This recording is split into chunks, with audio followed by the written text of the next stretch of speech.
Olá pessoal, muito bom dia. Estou aqui para falar de um assunto muito importante, uma mensagem do dia para hoje a respeito de um conceito equivocado que muitas denominações têm falado e tem introduzido um conceito muito errado e mal interpretado sobre o conceito de sábado. Se a igreja deve ou não deve guardar o sábado, qual é o dia que nós devemos adorar a Deus, o que significa adoração. Primeiramente eu quero falar que a adoração é uma palavra hebraica que significa serviço que consiste na adoração, obediência à palavra de Deus. Então, nós temos que saber porque essa doutrina ou esse ensino também consiste na nossa confissão de fé, é o nosso confessionismo.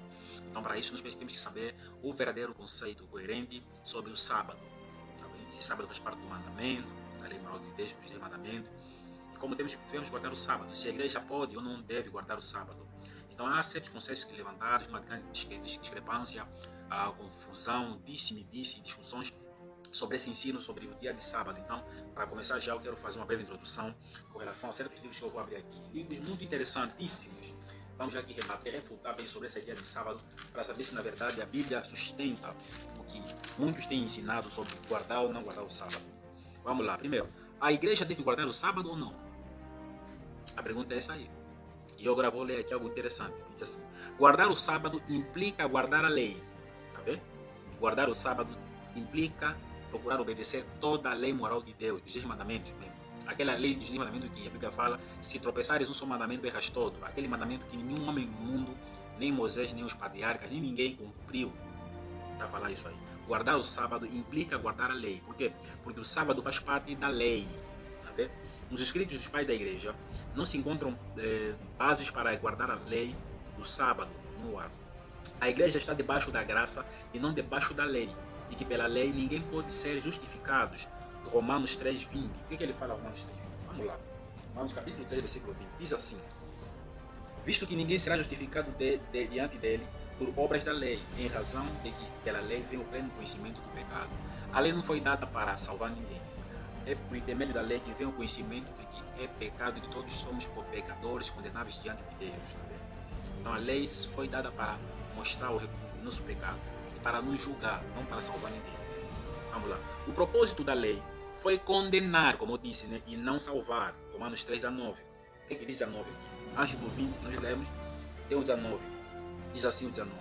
Uau, interessante. Ora, sabemos que tudo que a lei diz aos que vivem na lei, o diz para que se cale toda a boca e todo mundo seja culpado diante de Deus. Então, a lei nos mostra que todos nós somos condenáveis diante de Deus.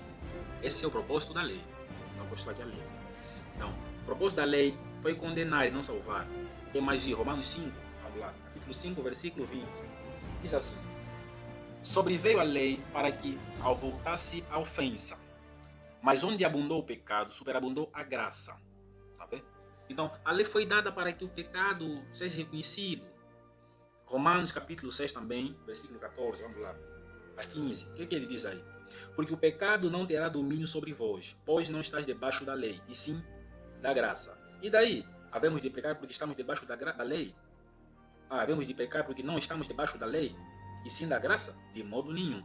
Então, estar isento da lei mosaica ou da observância da lei não significa liberdade para pecar, mas sim significa que Cristo nos livrou da maldição da lei, nos purificou para vivermos de acordo com os mandamentos dele, os mandamentos de Cristo, e não os mandamentos de Moisés. E os mandamentos de Cristo estão incutidos no Novo Testamento. Tá vendo? Então, guardar a lei ou o sábado mesmo, está debaixo de maldição. Vamos lá provar isso. Gálatas capítulo 3, grande texto, gosto muito desse texto. Gálatas capítulo 3, versículo 10 a 11. Olha só o que ele fala. Todos quantos, pois, são das obras da lei, estão debaixo de maldição, porque está escrito: maldito todo aquele que permanecer em todas as coisas escritas no livro da lei para praticá-las. E é evidente que pela lei ninguém é justificado diante de Deus. O justo viverá pela fé. Então, quem procura estar debaixo da lei, ele está debaixo de maldição. Ele não está debaixo da graça. Quem quiser guardar o sábado, essa pessoa deve guardar toda a lei. Isso é verdade. Os sabatistas erram porque eles guardam só uma lei. Eles só guardam o sábado. Por quê? Se fosse assim, eles deveriam guardar tanto o sábado como outros 9 mandamentos. E isso é errado. Então, os adventistas do sétimo dia, eles inventaram uma distinção entre lei moral e lei cerimonial. Vamos lá provar isso. O problema é que essa divisão entre duas leis, tanto a lei cerimonial e lei moral, não tem nos escritos do pai da igreja, dos apóstolos, não existe no Velho Testamento. Então, ou é a lei moral, ou a lei completa, ou é a graça. Então, quem deseja guardar a lei para ser considerado justo, está separado de Cristo e caíram da graça. Gálatas capítulo 5, versículo 4. Prova viva, vamos lá. Diz assim: de Cristo vos desligastes, vós que procurais justificar-vos na lei da graça, caístes. Ninguém será salvo por guardar nenhum mandamento, guardar nenhum sábado. Quem deseja guardar a lei para ser considerado justo, está separado de Cristo, irmão, como eu disse, e caíram da graça. A lei foi necessária apenas até a vinda de Cristo. A lei foi um guia para mostrar a todos nós o quanto precisamos de Cristo. Vamos lá provar isso. Gálatas capítulo 3, versículo 24 a 26. Vou dar texto também. Capítulo 3, versículo 24 a 26. De maneira que a lei nos serviu de aio. Aio é guia para nos conduzir a Cristo, a fim de que fôssemos justificados por fé. A lei nos levou até olharmos para Cristo. Mas tendo vindo a fé, já não permanecemos subordinados ao aio. Desculpa aqui, aio é lei. Então fala aqui. De maneira que a lei nos serviu de guardião, né, aio, para nos conduzir a Cristo, a fim de que fôssemos justificados por fé. Mas tendo vindo a fé, já não permanecemos subordinados ao aio, né? Que essa lei aí, esse jugo, não estamos mais. Então, a lei, foi só um guião, tá vendo? Que nos levou até olharmos para Cristo e sermos livres da maldição da lei. E fôssemos justificados pela fé, através da obra de Cristo Jesus. Não há mandamento nos escritos dos apóstolos, na igreja, tipo, sobre guardar o sábado. Todas as vezes que o sábado é mencionado no Novo Testamento, está dentro do contexto da vida e da tradição judaica.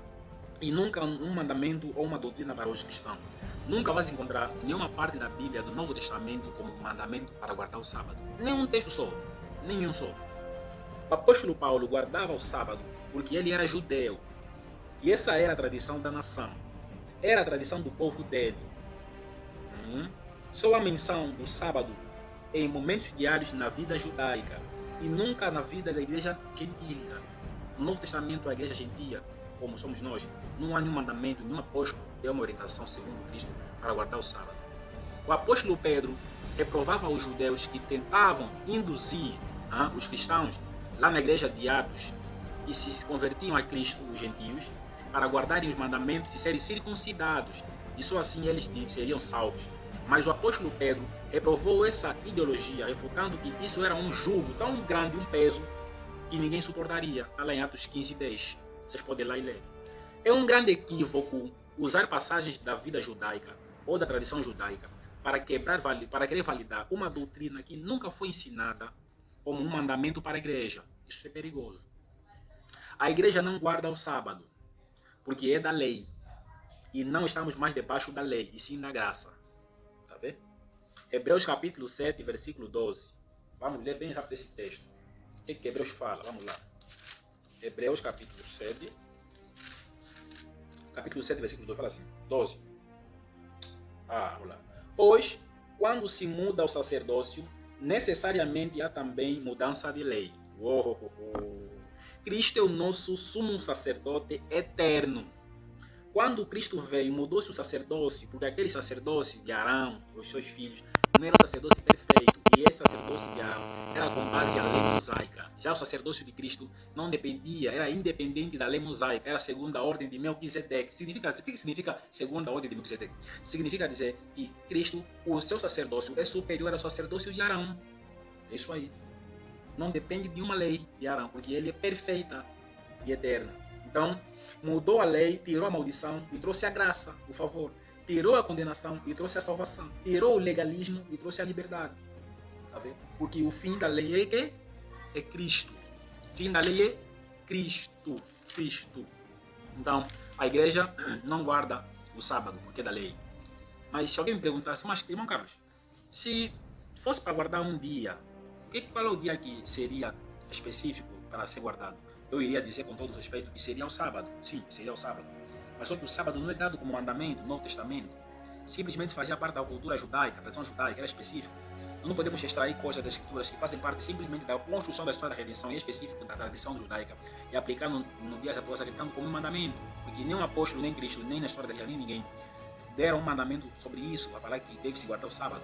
Então os sabatistas erram, tentando acreditar que deve-se guardar um mandamento para que seja salvo. Então seria bom que eles guardassem todos os mandamentos, porque não há ninguém que cumpre os mandamentos todos. E além disso, se ele precisa guardar os mandamentos, ele tem que guardar todos os mandamentos, não só um. Até aqui o Senhor te abençoe. Espero que você goste dessa mensagem do dia, que nós refutamos com muita coerência, que o Senhor te abençoe e que seus olhos se abrem com essa verdade. Amém.